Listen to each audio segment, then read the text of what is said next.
Muita gente acredita que só de olhar para a cara do cachorro ela consegue saber se o cachorro está feliz ou não. Fala que está praticamente sorrindo. O que a gente percebe na realidade é que as pessoas confundem o cachorro estar com calor com estar feliz. Não é vingança ou pirraça quando você chega em casa e o seu sapato preferido está destruído em cima do seu travesseiro. É uma declaração de amor. Olá pessoal, hoje eu quero saber se você já se perguntou se o seu cachorro sente as mesmas emoções que você. Culpa, raiva, amor. Então eu tô aqui com o Alexandre Rossi, meu nome é Samantha Mello, pra quem não conhece, é Alexandre Rossi, e eu queria que ele respondesse pra gente essa curiosidade.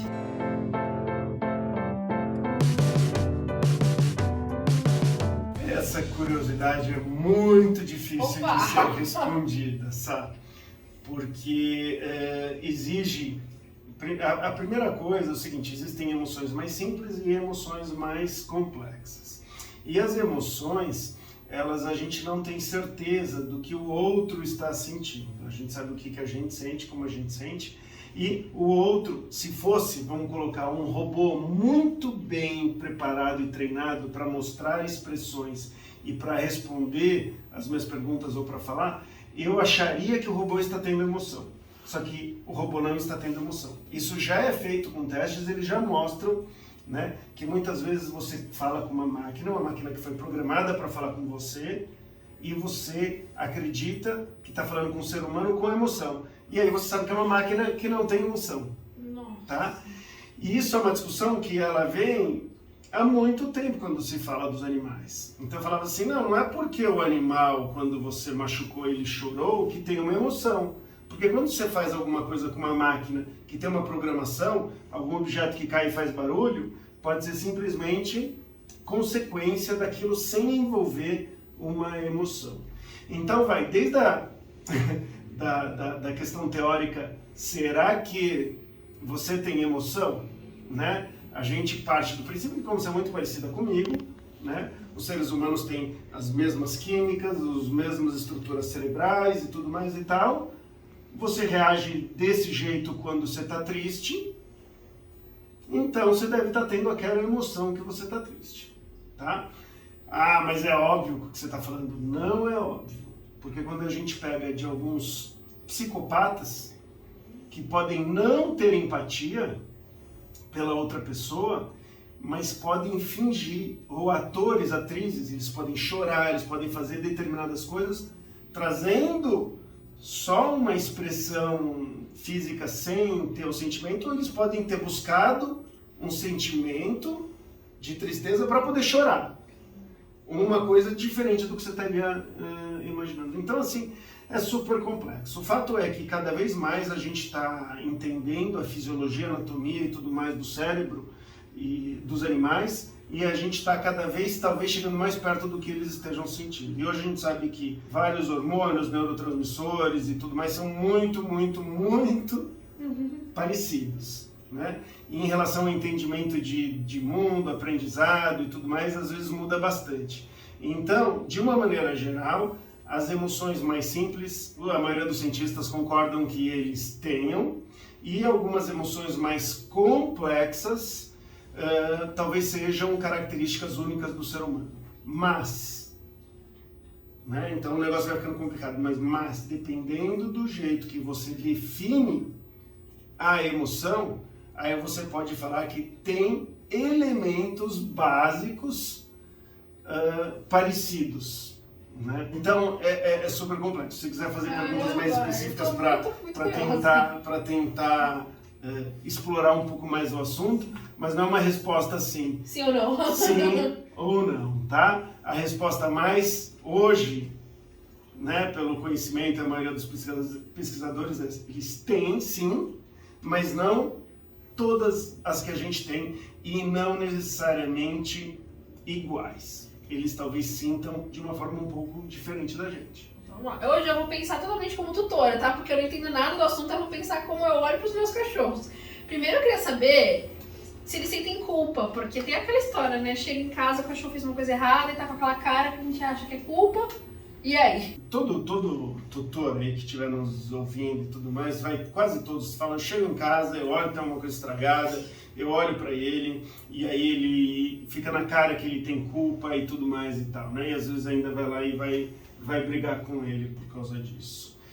E o que os pesquisadores, especialistas em comportamento têm falado, mas não tem sido o suficiente, é que esta bronca, nessa hora, ela não é bem entendida pelo cachorro e não muda para melhorar o comportamento dele em relação àquela destruição. Então, sim, fato é que isso não funciona e causa mais confusão na cabeça dele. Mas aí você fala, ele sabe exatamente o que você está, o que eu estou falando e tudo mais. E aí se testaram isso, testaram bastante isso e viram que, na maioria dos casos, ficou claro que o cachorro não sabe exatamente do que você está falando. Ele acha que quando você chega em casa e você olha para alguma coisa e olha de volta para ele, ele consegue ler nossas expressões, nossos comportamentos, e eles, tendo esse histórico, ele já consegue diferenciar, tanto instintivamente quanto de forma aprendida,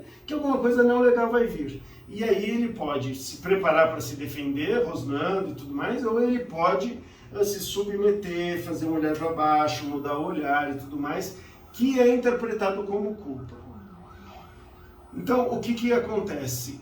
Quando os estudos vêm mostrando para a gente que eles são capazes de ter emoções e que têm algumas emoções complexas, que eles já têm um pouquinho, vamos dizer, dessa capacidade ou tudo mais, faz com que a pessoa fale, então ele sabe que ele fez de errado, então ele entende o motivo da bronca, então faz sentido eu continuar dando a bronca mesmo fora de hora, porque ele entendeu. E eu sou muito a favor da gente descobrir a inteligência dos animais, ver até onde é o limite e tudo mais, mas a gente tem que tomar cuidado que muitas vezes gera um comportamento que vai prejudicar o relacionamento ou vai ser cruel com o cachorro.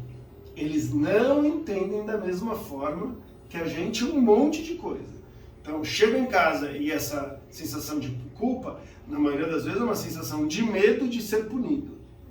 E alguns estudos mostraram que, mesmo você manipulando a situação, e não sendo o cachorro que fez aquilo, ele demonstra medo. Num episódio que eu gravei para a TV, da Umi e Titi, uma delas sempre tomava bronca, porque a tutora chegava e falava, quem fez isso?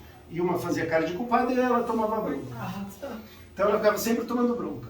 E aí eu falei, vamos fazer o seguinte, para de dar bronca, porque isso não funciona, não é legal, não é isso que tem que fazer. Põe uma câmera e vamos ver o que de fato está acontecendo. Era outra que estava fazendo toda a bagunça. E quando a gente assistiu junto, ela não sabia onde enfiar a cara, né? Ela se sentiu super culpada e tudo mais. O fato é que mesmo se ela estivesse dando bronca na certa, na que estava fazendo a bagunça, não é uma bronca dada do jeito certo na hora certa. Então isso aumenta alguns tipos de ansiedades que vão fazer com que o animal sofra mais quando ele estiver sozinho, por exemplo. E ciúmes, assim, tem gente que fala, meu cachorro não deixa meu namorado chegar perto de mim porque ele tem ciúmes. Existe o ciúmes? O cachorro tem ciúmes? Os ciúmes, se ele depender do jeito que ele for definido, sim. Né? Então tem estudos que mostram, sim, ele tem ciúmes, mas tudo vai depender do jeito que o autor está definindo ciúmes. Essas emoções, elas não têm assim uma definição muitas vezes universal que todo mundo concorda, né?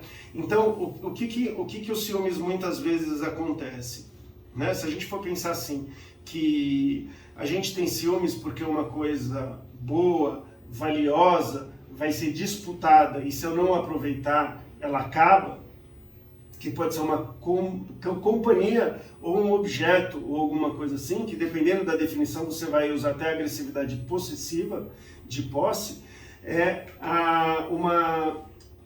como se fosse uma disputa por algo valioso que pode acabar. Então, se você está fazendo carinho para um outro cachorro, né, e tem um cachorro que está chegando, por exemplo, ele vê que você está ocupada com outro cachorro e aí ele vai sair perdendo, tá? Então a gente percebe que eles têm uma noção disso e que a gente pode usar esta noção para mostrar para eles que não é assim.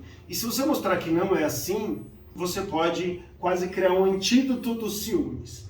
Como que seria isso? Eu estou fazendo carinho num cachorro e chega um outro cachorro. Eu, automaticamente, esse que eu estou fazendo carinho, eu já vou lá e faço carinho no outro. Este aqui teria esse ciúmes primitivo de que eu vou perder a minha atenção, uma coisa que é valiosa, então eu começo a rosnar para o cachorro que está vindo. Seria essa, vamos dizer assim, o possível raciocínio do cachorro. Então o que eu vou fazer? O outro está chegando, eu vou aumentar o carinho no que eu já estou fazendo, eu vou dar um petisco e vou mostrar como é legal. Aí esse seria o antídoto dos ciúmes. Eu já estou fazendo carinho num, eu vou lá, faço mais ainda. Eu estou com o meu cachorro no colo e vem meu cônjuge, né, a minha cônjuge e tal, o cônjuge chegar perto, eu vou melhorar o carinho, eu vou trazer mais benefícios. Tem um bebê que está chegando na casa, e aí a pessoa faz o seguinte, quando está com o bebê, separa o cachorro, coloca o cachorro para lá e tudo mais e tal, o cachorro começa a associar que quando o bebê está perto não é legal, e o cachorro começa a ter talvez uma emoção negativa ao ver o bebê, que poderia ser interpretado como ciúmes. Então o que eu vou fazer? Quando tiver o bebê, alguma outra pessoa da casa, ou a mãe, se já tiver experiência, vai dar mais atenção, carinho, dar um brinquedo para o cachorro, aí o bebê vai ser um motivo de uma emoção positiva, de uma possibilidade de ganhar alguma coisa a mais gostosa, né? Eu vou colocar a mão na comida, agressividade possessiva, que também pode ser os ciúmes da comida, dependendo como eu definir. Eu vou mostrar que quando minha mão chega perto do prato de comida, eu jogo mais ração. Como o cachorro pode já estar defendendo aquela ração que está lá, eu espero no começo acabar completamente a ração para eu ir lá e colocar mais, porque aí fica muito claro de que minha mão perto do prato de ração não era para roubar. Se não tiver nada para roubar e ele ganhar coisa a mais, vai ficando mais claro e aí ele passa a não ter tantos ciúmes da ração, ou não ter tanta agressividade possessiva. Inveja. Essa situação que acontece muito na minha casa. Tá, os dois cachorros tranquilões. Um pegou um osso, imediatamente o outro vai lá e rouba o osso. Na hora. Ninguém estava interessado, mas um ficou, o outro ficou. Isso é inveja? Como que você interpretaria? O que acontece? Isso é muito comum em animais sociais, não só animais sociais, mas você disputar determinados objetos. Muitas vezes a sua escolha não é a melhor e você aprende com o comportamento do grupo. Então tem várias coisas que o grupo vai fazer, você vai fazer junto, né? Porque é como se estivesse acreditando na inteligência do grupo, né? Então, por exemplo, tem uma determinada fruta que um passarinho conhece e come. Então ele está comendo aquela fruta e tem várias outras frutas. É muito comum eles verem que a fruta já está bicada, né? Ou que tem um passarinho que está comendo, e eles vão para aquela fruta, porque aquela fruta, por exemplo, tem mais chance de não ser, aquela espécie, de não ser, por exemplo, venenosa, né? Então todos os cachorros estão indo para lá, ou eles estão atacando um determinado animal, eles estão com a força do grupo, e também é um animal que provavelmente eles têm chance de ganhar, porque dependendo do animal, o lobo, o cachorro, eles vão fugir. Então tem esse comportamento que é um comportamento estimulado socialmente. E pegar um osso, né, pode ser para brincar, para chamar atenção, para tal, mas se tem um objeto que ele é mais disputado, vai ter uma concorrência maior por quem acha que pode disputar. E uma palavra que aparece demais, a palavra pirraça. Meu cachorro, eu fiz tal coisa, meu cachorro fez xixi no meu travesseiro de pirraça. O que acontece? Vem a pirraça, né? As pessoas falam pirraça, fez de vingança e tudo mais, né? Qual é a explicação hoje mais aceita por né, colegas meus que estudam isso? Tem comportamentos que realmente chamam a atenção e parecem muito com uma espécie de vingança e às vezes não tem nada a ver, tá? Existem aí alguns tipos. Então, por exemplo, tem um tipo ligado à ansiedade de separação, que a pessoa sai de casa, aí o cachorro ele vai lá, pega o sapato que a pessoa mais gosta, destrói e coloca em cima do travesseiro da pessoa que ela mais gosta. Ela chega lá e fala, não tem outra explicação, senão ser uma vingança, senão ser uma pirraça. Vai lá, dá bronca no cachorro e tudo mais e tal, e fica extremamente ofendida porque o cachorro fez isso e ela dá todo esse amor e carinho, tudo mais, como ele pode ser tão vingativo, tão mal, tão ruim. E se a gente enxergar de uma outra forma, e essa forma é a que eu acredito, pode mudar tudo, tá? A pessoa ainda vai ficar chateada que destruiu o sapato dela, mas ela vai entender isso como uma declaração de dependência, de amor, de carinho. Que é o que? A pessoa sai de casa, o cachorro está procurando se relacionar com a pessoa, com alguma coisa que represente ela, que tenha o cheiro dela e tudo mais, e poucas coisas são tão gostosas para um cachorro quanto um sapato de couro com o cheiro da pessoa que ele ama, do grupo. Então ele vai lá, começa a roer isso. Aonde mais que o cachorro pode deitar, né, além de ser fofinho e ter o cheiro da pessoa na cama? Então ele vai para a cama com o sapato, fica roendo o sapato, depois você chega, ele sai correndo para te dar um oi, mas o sapato está lá no seu travesseiro, né, na cama, e tudo isso era muito mais uma vontade de estar perto. A pessoa chega e dá uma bronca, piorando ainda mais a ansiedade de separação. Porque nesse reencontro, se for um encontro com muita festa, ou com festa e bronca, ou só bronca, você acaba piorando a ansiedade, né? Então, esta interpretação, ela é extremamente perigosa, né? Agora, você tem uma outra que eu acho que poderia chegar um pouquinho mais perto da vingança e da pirraça, mas ainda também não consideraria que é aquele cachorro que ele tem já uma situação de mimado ou de liderança, né, de controle um pouco mais das coisas. Hoje em dia muito do controle, sair do controle, muitas vezes as pessoas estão preferindo usar os cachorros como uma coisa de mimo, de não conseguir ser contrariado. E quando ele é contrariado, ele faz algum comportamento para reafirmar o controle dele, tá? Então o que ele pode fazer? Você saiu de casa e tem cachorros até que atacam a pessoa, né, quando vai sair de casa. Mas então você saiu de casa, ele não teve aquele controle e ele pode demarcar o território. Ele pode marcar o território como que quem diz aqui, olha, eu tô no controle.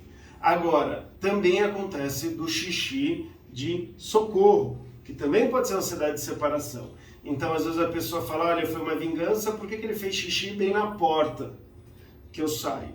Esse xixi bem na porta pode ser o xixi que ele fez instintivamente com a finalidade de espalhar o cheiro do filhote para ser encontrado com os pais, né? Mesmo um cachorro adulto pode fazer isso para ser encontrado pelos seus tutores, isso de forma instintiva.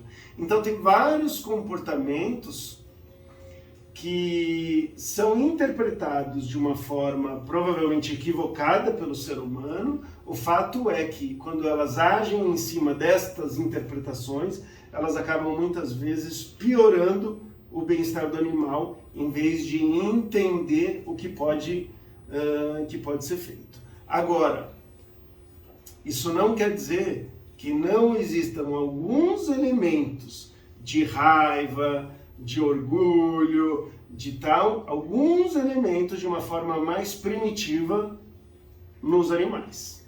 Tá? Do mesmo jeito que crianças acontecem mais ou menos a mesma coisa. Então tem determinadas emoções, a gente não tem conceitos morais quando a gente é muito bebezinho. Então, sentir culpa é muito difícil para um bebê, mas depois que a gente começa a ser inserido numa sociedade mais complexa e a gente vê que o ser humano deve se comportar de um determinado jeito por respeito ao próximo, por tal, aí a gente acaba elaborando mais alguns tipos de emoção. Sabia que você falou que era complexo. É complexo. Mas ficou claro? Sim, eu consegui entender e ficou muito claro para mim como é importante os tutores se informarem para entender, para ser justo com os cachorros, né? É muito importante isso e, infelizmente, eu acho que tem um equívoco muito grande acontecendo, que é o seguinte: na literatura científica teve uma explosão de trabalhos ligados a emoções dos animais de estimação, principalmente do cachorro. Tá?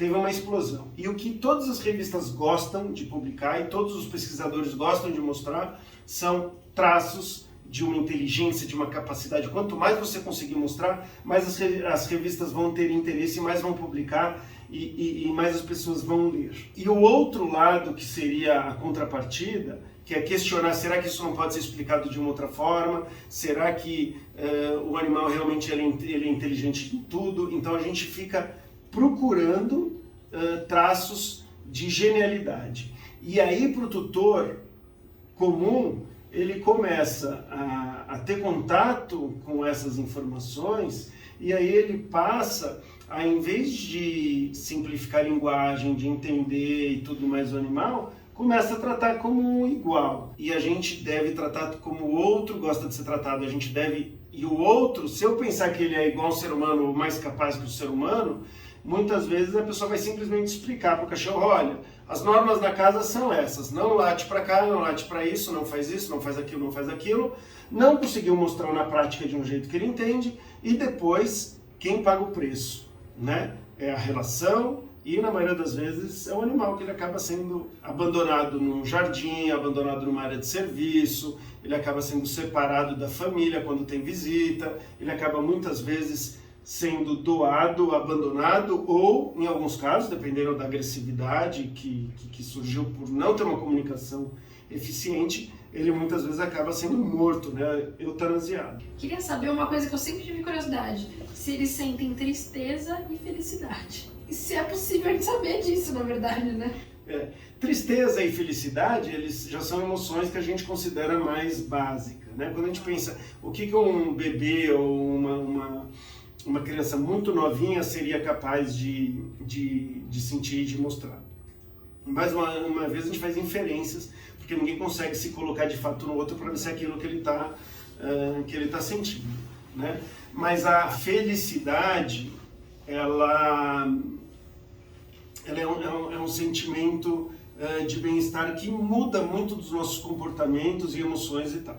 E a gente consegue notar, a mesma coisa que acontece com os seres humanos, com os bebês, acontece, por exemplo, com os cachorros, com os gatos. O cachorro, por exemplo, quando ele abana o rabo de uma forma relaxada de um lado para o outro, às vezes não é nem tão relaxada, mas tem um jeito, ou ele está rebolando, né? Ele está muito, quando ele vê alguém e tudo mais, essa emoção a gente aceita que é felicidade. Mas tem um equívoco muito grande, né, que a gente percebe, que as pessoas confundem calor nos cachorros com felicidade. Quando elas veem foto de cachorro e mostra o quanto a gente pode se enganar.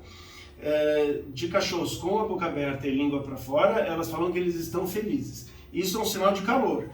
Não necessariamente um calor extremo, mas ele já está fazendo isso para controlar a temperatura.